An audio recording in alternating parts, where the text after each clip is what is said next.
In today's video, I'm going to teach you how to lock Google Sheets. If you want to make sure your spreadsheet is not openly accessible to anyone with the link, Google Sheets gives you a quick way to tighten access. This is especially useful if your sheet contains private work, internal notes, or information you only want certain people to view or edit. In this walkthrough, I'll show you how to change the sharing settings so only approved people can open the file. To begin, go to your Google Sheet and make sure you have the spreadsheet open on your screen. You'll want to be inside the exact file you want to protect before changing any sharing settings. Once you're there, look toward the top right area of the page and click on Share. This opens the sharing panel where you can control who has access to the document. Inside the Share window, find the section labeled General Access.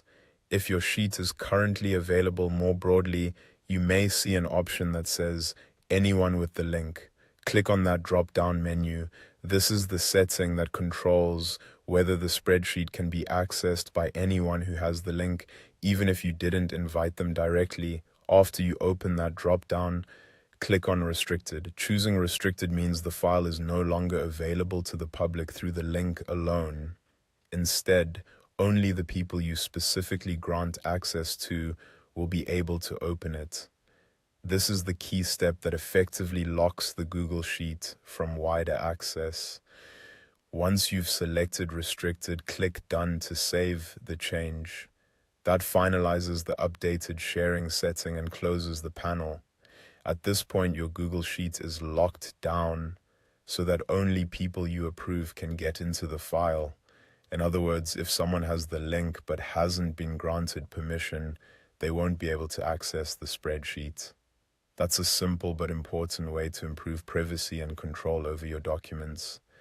As a quick tip, after making this change, it can be helpful to reopen the share window just to confirm that general access still shows restricted. That gives you peace of mind that the setting was applied correctly. Also remember, this controls access to the sheet itself. So if you want someone to view or edit it later, you'll need to grant them access manually through the same share panel. And that's how to lock Google Sheets, by restricting link access so only approved users can open your file.